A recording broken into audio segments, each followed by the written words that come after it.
Hello everybody. কি বলার আছে, ওয়েস্ট বেঙ্গলে যারা থাকো তারা জানো যে 2 উইকস ধরে আমফানের জন্য there is a lot of disaster. তা কাউ ইলেকট্রিসিটি, তার সঙ্গে ইন্টারনেট টোটালি ওয়াজ ডিসরাপ্টেড। তা সেই কারণে আমার part 3 the $100 start up upload হতে অনেক দেরি হয়ে গেছে।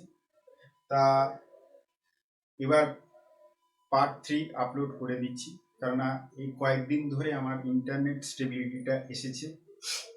এবং এগেন আমি বলছি যে এই চ্যানেলের মেইন উদ্দেশ্য to interact with the people or to enhance them, মানে স্পেশালি যারা বাংলা, ওয়েস্ট বেঙ্গল বা বাংলাদেশে বসবাস করে তাদেরকে এনহ্যান্স করা regarding in terms of commerce and micro business is the part of our life নাও, সেটাকে বোঝানো বা কমার্স দিয়ে বা ইকোনমিক্সের দিয়ে কী করে ইমপ্লিমেন্ট করা যেতে পারে নিজের লাইফে ফর গেটিং এ সাকসেস, সেটা আমি বলেছিলাম many business or money books পড়ে আমি সেটাকে কমার্সের টার্মসে বোঝানোর চেষ্টা করব।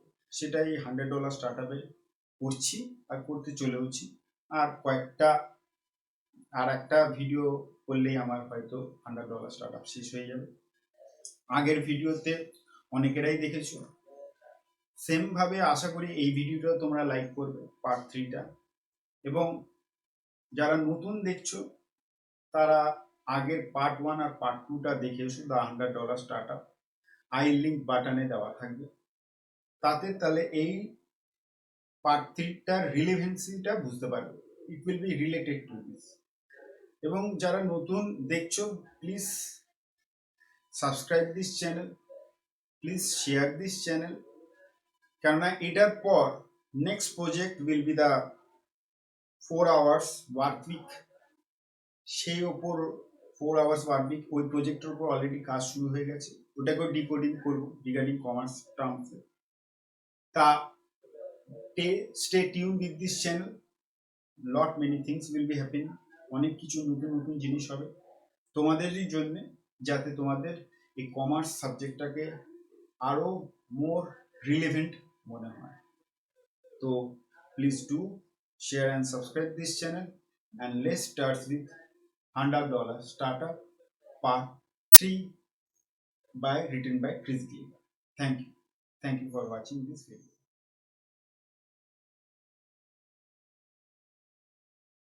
আচ্ছা, আজকে আমরা যেটা স্টার্ট করতে চলেছি the $100 start up by Chris Guillebeau part 3।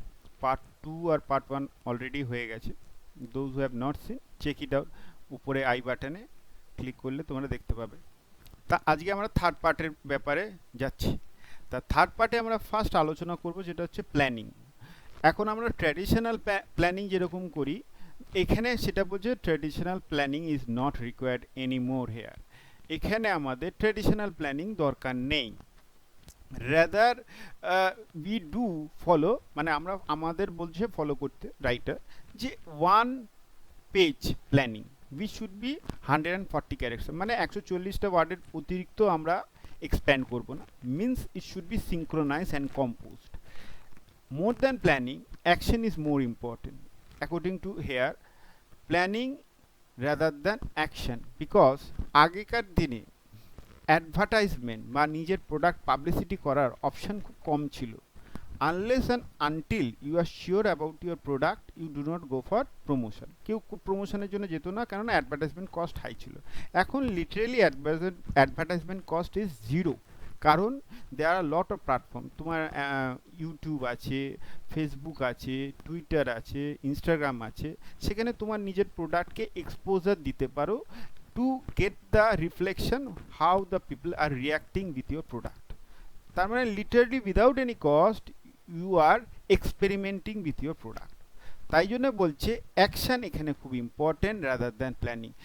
Action যেরকম নেবে, যেরকম ফিডব্যাক পাবে, according to that you will make a plan. এটা রাইটারের পয়েন্ট অফ ভিউ। এইবার আমরা নেক্সট স্টেজে যেটা যাচ্ছি সেটা হচ্ছে হাসেলিং। হাসেলিং মানে কি? What you talk infuse in your work, মানে যেটা আমি বলছি সেটা আমি কাজে ইনক্লুড করছি বা কাজে করে দেখাচ্ছি, rather I am showing through my work, that is hustling. এবং হাসেলিং এর আইডিয়াল কম্বিনেশন কি? It should include style and substance. মানে আমার স্টাইল আছে কিন্তু সাবস্টেন্স নেই, so it is worthless. Why? Because it has no concrete information যেটা লোকের পক্ষে হেল্পফুল হয়। আবার সাবস্টেন্স আছে বাট কারেক্ট রিপ্রেজেন্টেশন নেই। Correct representation is pointing regarding the style, means blunt representation, odd representation, not quite colourful representation, যেটা আমি এখন তোমাদের বোঝাচ্ছি। এটা যদি অনেক বইয়ের থেকে লেখা দেখাতাম তাহলে অনেকটা বোরিং হতো। As I have added lot of colour in it, it might be looking more attractive, মানে এটা দেখতে খুব ভালো লাগছে, তাতে বোঝবার বা জানবার ইচ্ছাটাও বাড়ে। তো style with substance will be the great impact of hustling. So style I have written, আমি লিখেছি style with substance, without substance is worthless, again substance without style is unknown, because তোমাকে কেউ জানবেই না। টুল অফ হাসেলিং, এবার হাসেলিং এর কি কি tools আছে? ব্লগিং করা, video blogging, writing blogging, creating a relationship, writing and helping others. মানে ব্লগিংটা করাই হয়, যেটা ধরো ইউটিউবের প্ল্যাটফর্ম দিয়ে করছো ভিডিও ব্লগিং, বা কোনো ওয়েবসাইট বানিয়ে দিয়ে সেখান থেকে ব্লগিং করছো, রিটেন ব্লগিং।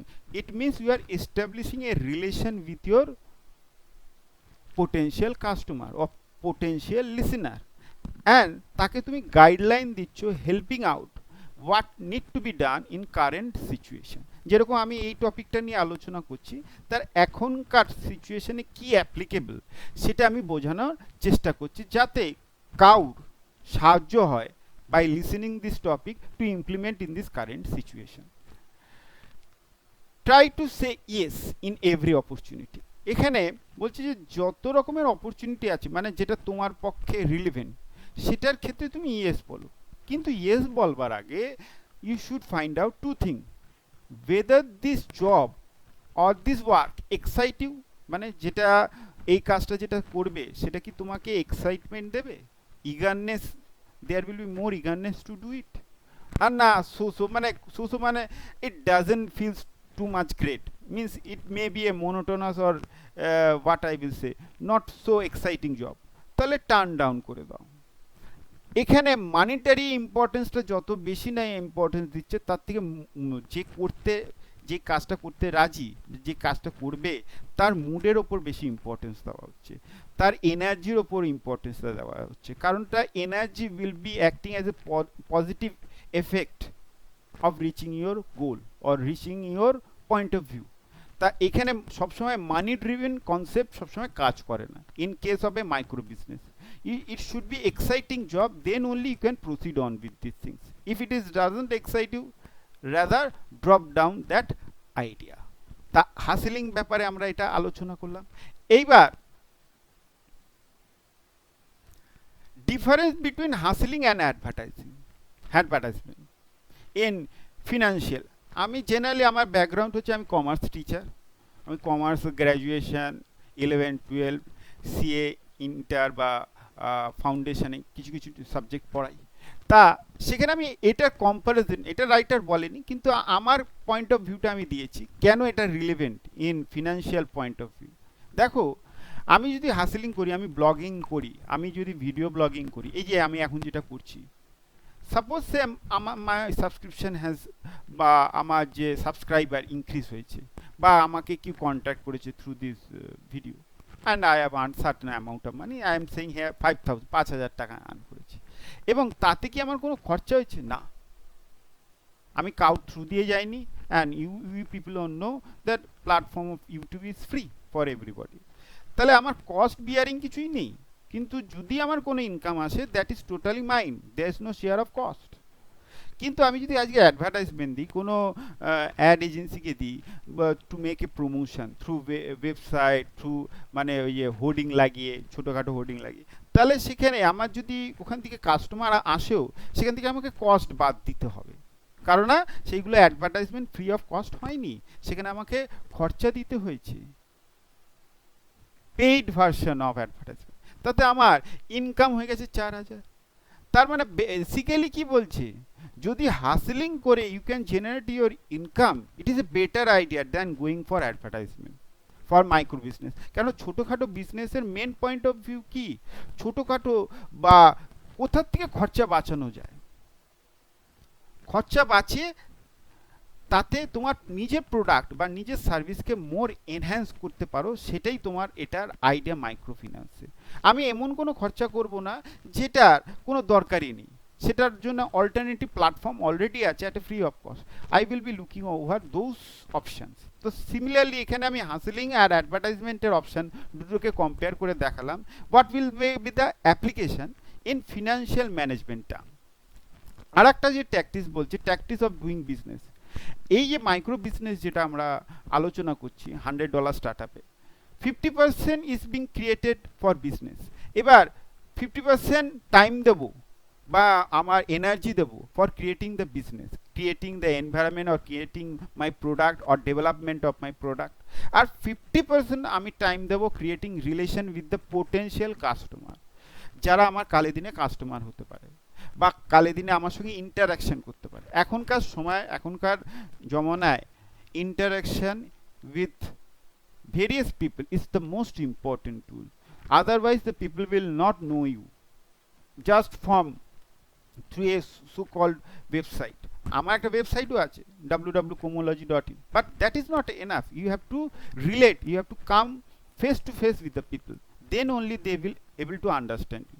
তো তার মানেটা কি দাঁড়াচ্ছে, 50% বিজনেস ডেভেলপমেন্ট করবার জন্য আর 50% রিলেশনশিপ ডেভেলপমেন্ট করার জন্য আমাদের বিজনেস এইভাবে ট্যাকটিস ফলো করা উচিত। কনসেপ্ট অফ শো মি মানি, মানে ধরো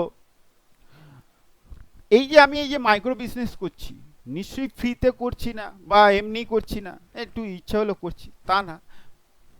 everybody is doing business for the sake of money. তা এখানে মানিটা কি করে আসবে, তা জিরো ফিনান্স। মানে আমি আগেও বলেছি, যারা পার্ট 1 বা পার্ট 2 দেখেছো, যেখানে জেনারেলি আমাদের যে মাইক্রো বিজনেস করা হয়, সেখানে আমরা জিরো ফিনান্স ফলো করার চেষ্টা করি। জিরো ফিনান্স ফলো করার চেষ্টা করা মানে লোন না নিয়ে ব্যবসা। আমি বলেছিলাম $100 start up, if you convert in dollar there will be around 7,500 rupees বা 10,000। আমি কথার কথা বলছি। এখন লোয়ার বা মিডল ক্লাস সবারই কাছে অ্যাভেলেবেল হতে পারে এটা। এবার তাতে আমাকে কোনো লোন নিতে হবে না। আর জিরো ফিনান্স হলেই প্রবলেম স্টার্ট, কেননা তোমার যে প্রফিট আসবে সেখান থেকে তোমাকে ইন্টারেস্ট দিয়ে দিতে হবে। যারা অ্যাকাউন্টস বা কমার্স রিলেটেড স্টুডেন্ট আছে, তারা জানে word of a contribution. Contribution কিভাবে আসে, যখন তোমার সেলস থেকে ভেরিয়েবল কস্ট মাইনাস দেওয়া হয় তখন আমরা কন্ট্রিবিউশন পাই। এবার কন্ট্রিবিউশন থেকে যখন আমরা ফিক্সড কস্ট মাইনাস দিই তখন আমরা পাই EBIT। তার মানে বেসিক্যালি কি দাঁড়ালো, sales minus variable. Variable cost মানে যদি তুমি একটা কোনো মিষ্টির দোকান রাখো, তার মানে সেখান থেকে চিনি, দুধ বা এনে ক্ষীর কেনবার যে খরচা, সেটা ভেরিয়েবল কস্ট। এবার সেল মিষ্টি বিক্রি করে ওখান থেকে খরচা যে বাদ দিলে সেটা হল কন্ট্রিবিউশন। এবার মিষ্টির দোকানে তো কিছু কিছু ফিক্সড কস্ট থাকবে, এসি হচ্ছে, থাকতেই পারে, ফার্নিচার আছে, বসবার জায়গা আছে, ইকুইপমেন্ট আছে রান্না করবার, তা these are the fixed cost. Chimney লাগানো আছে কিচেনে, these are the fixed cost. তা এইগুলো কন্ট্রিবিউশন থেকে ফিক্সড কস্ট হাটিয়ে দিলে EBIT, earning before interest and tax পাই।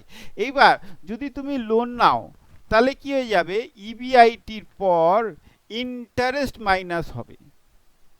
দেখো ঝামেলা। যদি তুমি 50,000 টাকা কামাও আর তুমি ফিনান্স করেছো, তাতে ইন্টারেস্ট দিতে হচ্ছে 5,000 টাকা, তাহলে হয়ে গেল কত, 45,000 টাকা।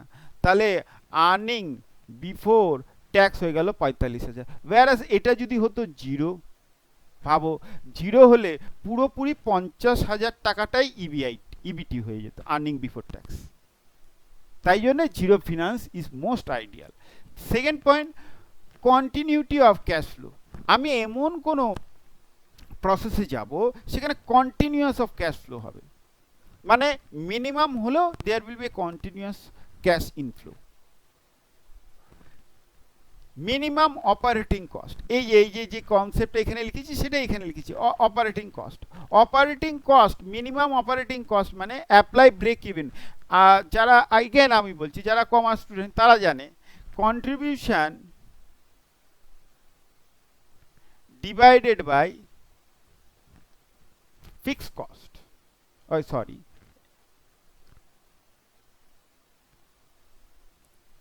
Fixed cost divided by CPU. এটাকে সিপিইউ কে কি বলা হয়? Contribution per unit.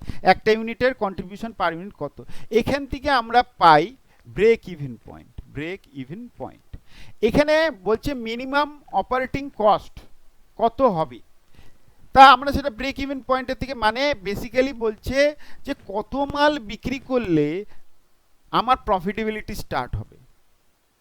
এই ব্রেক ইভেন পয়েন্ট যারা নন কমার্স স্টুডেন্ট না বুঝতে পারলে একটা জিনিস মাথায় রাখবে যে আমি কটা ইউনিট বেচার পর থেকে আমার প্রফিটেবিলিটি স্টার্ট হবে। ধরো একজন চা বিক্রি করে, সে দেখলো যে তার ফিক্সড কস্ট 50,000 টাকা, 5,000 টাকা দোকানে, আর ওর পার চায়ের কন্ট্রিবিউশন মানে প্রফিট হচ্ছে এইভাবে ধরে নাও প্রফিট হচ্ছে 10 টাকা করে, তা আমি চা বিক্রি করছি না।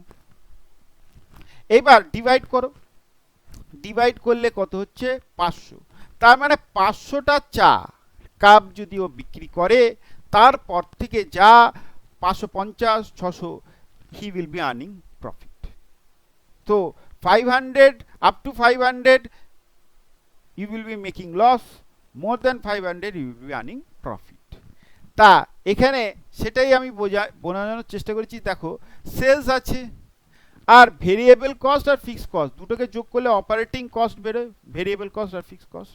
সেখান থেকে যদি আমি সেলস থেকে বাদ দিই, সিধা আমি পাবো EBIT, earning before interest and tax. তা এই অপারেটিং কস্ট যত কম হবে, তার মানে ভেরিয়েবল কস্ট ফিক্সড কস্ট যত কম হবে তত তোমার লাভ। তত তোমার লাভ মানে কি? তত কম ইউনিট বেচলেই তোমার মুনাফা বেশি হবে। দেখো তোমার যদি এখানে ফিক্সড কস্ট যদি 2000 হতো আর কন্ট্রিবিউশন 10, তাহলে কত হয়ে যেত? 200। দেখো কাপ অনেক কম বেচে তুমি ব্রেক ইভেন পয়েন্টে পৌঁছে গেছো। Because why? Because your operating cost, আর অপারেটিং কস্টের মধ্যেই তো ফিক্সড কস্ট আছে, সেখানে কম। তো therefore the writer is saying minimum operating cost. Only variable factor, এখানে আমরা ভেরিয়েবল ফ্যাক্টর কি ধরি? র মেটেরিয়াল। কম মাল বেচবো তো কম র মেটেরিয়াল কিনবো, বেশি মাল বেচবো তো বেশি র মেটেরিয়াল কিনবো। তো রাইটার বলছে না, ভেরিয়েবল ফ্যাক্টর এখানে ধরো selling price, depending on the demand, depending on the market situation, increase and decrease your selling price, that will be your variable factor. Changing the variable cost will not be your variable factor. এটা আমরা commerce student আমরা জানি যে variable cost বা change করে আমরা profitability earn করব, কিন্তু এখানে রাইটার বলছে ভেরিয়েবল কস্ট বেশি কিছু চেঞ্জ করার দরকার নেই, change the selling price according to the situation. In this way you can generate your income or it will show your money. এবার basic concept of micro business কি? Basic concept of micro business হচ্ছে give me fish, আর একটা হচ্ছে show me how to breed a fish. দুটোর মধ্যে তফাৎ আছে। গিভ ফিশ মানে কি? বাজারে যে মাছ বিক্রি করছে, সে যে বাজারের থেকে বাজারে মাছ বিক্রি করছে, সে নিশ্চয়ই শিয়ালদায় বাজার থেকে বা কোনো বড় হোলসেলার থেকে মাল কিনে নিয়ে আসছে। তার মানে ইন দিস কেস, বা নিজের পুকুর আছে সেখানে মেনটেন করছে, সেখান থেকে মাছ তুলছে বেচছে। So there will B A মানে cost of operation, cost of production. ওই মাছ ব্রিড করবার জন্য যে খরচা, পুকুরের যে খরচা, সেটাকে বিয়ার করতে হচ্ছে। তারপরে বিক্রি করছো, তাতে রেভিনিউ জেনারেট হচ্ছে তোমার, কিন্তু রেভিনিউ জেনারেটের মধ্যে কিছুটা ভাগ ওই কস্ট অফ প্রোডাকশন নিয়ে চলে যাচ্ছে, আর 30% পড়ে রয়েছে তোমার প্রফিট। তো প্রফিটেবিলিটি কমে যাচ্ছে when you are selling fish, just like a production করছো। কিন্তু তুমি যদি লোককে দেখো পুকুরে কি করে মাছ ব্রিড করতে হয়, then in that case you have no COP মানে cost of production, or rather you have a low cost of production. It means it is an informative process. এই ইনফরমেটিভ প্রসেসে কপ অনেক কম হচ্ছে, লো হচ্ছে। দেখো এখানে কপ আমি খুব লো ধরেছি 20%, এমনকি অনেক অনেক সময় জিরো হতে পারে। তাতে আমার প্রফিটেবিলিটি হচ্ছে 80% from making A 100% revenue. Revenue যদি 100 হয়, তার থেকে 80 ভাগই আমার প্রফিট, 20 ভাগ আমার cost. only when I have shifted from making or selling fish rather than how to breed a fish. This is the micro business concept. আমরা এই লাস্ট স্লাইডে যাচ্ছি।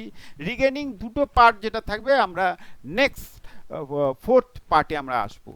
এখানে আমরা বলছি মুভিং আপ, মানে গ্রোথের কথা বলছি।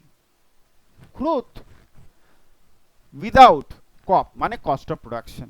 ইন জেনারেল টার্ম আমরা জানি, এটা তোমরাও যারা নন কমার্স স্টুডেন্ট এটাও জানো, যে আজকে ধরো আমি কোনো প্রোডাকশন করছি, আমার ডিমান্ড বাড়ছে, আমার জিনিসের ক্রেতা বাড়ছে বা কাস্টমার বাড়ছে, তাহলে আমি প্রোডাকশন বাড়ানোর জন্য কি করব? র মেটেরিয়াল বেশি করে কিনবো। এবার র মেটেরিয়াল বেশি করে কিনতে গিয়ে আমার খরচা বেড়ে যাচ্ছে। আমার খরচা বেড়ে যাওয়ার ফলে আমার সেলসও বাড়ছে। সেই জন্য দেখো এখানে আমি একটা গ্রাফ দেখিয়েছি, এটা হচ্ছে আমার এই লাইনটা, লাল লাইনটা হচ্ছে আমার কস্ট, এই গ্রিন বা তোমার ডিপ গ্রিন জায়গাটা সেলস। তাহলে সেলস যত যত বাড়ছে কস্টও বাড়ছে। প্রথমে ইনিশিয়ালি আমার লস হয়, যে কোনো বিজনেসই ইনিশিয়ালি যখন ব্যবসা করবে তখন তুমি কস্ট রিকভারি করতে পারবে না একদিনে, 6 মাসেও। তো ইনিশিয়াল স্টেজে লসই হয়। তারপরে একটা টাইমের পর থেকে, এই যে এই লাইনের পর থেকে, এটা আমি ব্রেক ইভেন পয়েন্ট বলেছি, কারণ it is the shift over situation. You are coming out of loss and converting your loss to profit. তো ব্রেক ইভেন পয়েন্টের পর থেকে তোমার প্রফিট টার্ন হলো, কিন্তু তার সঙ্গে তো খরচাও বাড়তে শুরু করলো। তার মানে এখানে আমি কি বলছি? রেভিনিউও বাড়ছে, তার সঙ্গে কস্টও বাড়ছে। রাইটার বলছে refuse this kind of growth. যে গ্রোথ আসে কস্ট বাড়িয়ে, সেই প্রসেসে আমি যাব না। রাদার দ্যান আইডিয়াল ওয়ে হবে রেভিনিউ বাড়বে, সেলস বাড়বে without reducing cost, or reducing cost at N nominal rate, মানে একদম নেগলিজেবল রেটে। এখানে দেখো জাস্ট হালকা গোছের উঠেছে, তার মানে cost is almost constant. It means cost or output is constant. এখানে তার মানে এটা কি দাঁড়াচ্ছে? রাইটার এটা বলেনি, কিন্তু আমার ইন্টারসেপশনটা যেটা হচ্ছে, তার মানে এখানে আউটপুটটাকে কনস্ট্যান্ট রাখতে বলছি। প্রাইস বাড়াও। কিছুক্ষণ আগে আগের স্লাইডে আমি বললাম যে selling price will be the variable cost. The selling price মানে কি? প্রাইসকে ভেরিয়েবল করো। তাই এখানে দেখো প্রাইসকে ভেরিয়েবল করে রেভিনিউ বাড়ানো।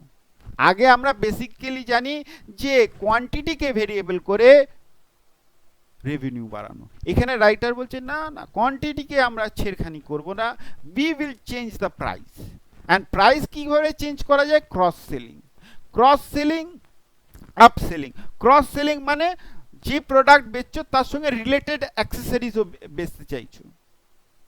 মানে মোবাইল ফোন, অ্যাপেলের মোবাইলের ফোনের সঙ্গে অ্যাপেল ফোনের cover you are adding on. তো automatically what will be happening, যে তোমার যা মানে এক্সিস্টিং প্রোডাক্ট আছে সেখান থেকেই তুমি সেল করছো। তুমি যদি অ্যাপেলের ম্যানুফ্যাকচারার হও, তার মানে যে কভারটা আছে তোমাকে আলাদা করে প্রোডাকশন করতে হয়নি, অলরেডি প্রোডাকশন করা ছিল। কানের কর, উমুক কর, তার মানে it was already there, you do not have to require any manufacturing. That is the cross selling. Up selling মানে তুমি সব দু রকমের একটা বেসিক, একটা প্রিমিয়াম প্রোডাক্ট বানিয়েছো। একটা বেসিক প্রোডাক্ট, একটা প্রিমিয়াম প্রোডাক্ট। তা বেসিক প্রোডাক্টটা একটু দাম কম, প্রিমিয়াম প্রোডাক্টের দাম বেশি। তা তুমি কাস্টমারকে যখন বেসিক প্রোডাক্ট কনজিউম করেছে, তুমি কাস্টমারকে এনহ্যান্স করছো বা কাস্টমারকে এনকারেজ করছো rather to buy better quality premium product. In that case you are encouraging upselling. তো লিটারালি দেখো প্রাইসকে ম্যানিপুলেট করে আমি রেভিনিউ বাড়িয়ে নিচ্ছি with the help of two tools, cross selling and upselling. আশা করি ক্রস সেলিং মানে কি আর আপসেলিং মানে কি বুঝতে পেরেছো। আচ্ছা, আমি এটা দিয়ে আজকে শেষ করছি। একটাই পার্ট আছে যেটা আমার tip of the day, schedule prevents from chaos and sudden change in mind. এটার মানেটা কি? Schedule prevent from chaos and sudden change in mind. আমরা যদি কোনো কাজ করতে যাই without any planning, without any scheduling, তাহলে প্রবলেমটা কি হবে, মাঝখানে অনেক রকমের ইনফরমেশন আসবে। আমাদের পৃথিবীতে এখন there is more information, more source of information। কাজ করতে করতে অনেক ইনফরমেশন পাবে, তাহলে তুমি ডাইভার্ট হয়ে যেতে পারো from your original course of activity. তাহলে তুমি যদি শিডিউলিং করে রাখো, তাহলে তুমি নিজে স্ট্যান্ডিং পয়েন্ট থেকে সরে যাবে না, কারণ you will go according to your routine, according to your schedule. And এখনকার সিচুয়েশনে where the information is abundant, lot many option is there, you may get diverted. So to prevent that diversion, to prevent that chaos, scheduling is mandatory. That is the tip of the day. I hope you people have liked this video or liking this video. Please do share and subscribe this channel. And এই যে last যে আমার দুটি তিনটে slide পড়ে রইবে regarding this topic, সেটা আমি খুব তাড়াতাড়ি নিয়ে আসব। আর তোমরা তোমাদের নিজস্ব পয়েন্ট অফ ভিউটা জানিও যে এটায় তোমাদের সাহায্য হচ্ছে নাকি, কেননা ইন বেঙ্গলি ভার্সন খুব কম ইন্টারাকশন আছে regarding the enhancements of your life, মানে নিজের লাইফকেও আরও কী করে ডেভেলপমেন্ট করতে পারো সেটার ব্যাপারে অনেক কম ভিডিও আছে। সেই জন্য আমি ভেবেছি to implement this field or implement my knowledge in this field to the people who are staying in within West Bengal, or আমি বলতে পারি বাংলাদেশের লোকেরাও যারা আছে, তারা যাতে এই অ্যাপ্লিকেশনটা বুঝতে পারে বা আমরা মাইক্রো বিজনেসের ইম্পর্টেন্সটা কি বুঝতে পারে, তার জন্য আমি অনেকটাই কনভারসেশন বেঙ্গলিতে রাখছি। তা তোমাদের নিজস্ব কি পয়েন্ট অফ ভিউ বা কি তোমরা এক্সপ্রেস করতে চাও, please pass your necessary comment. I will be waiting for you people valuable comments. Till then, goodbye.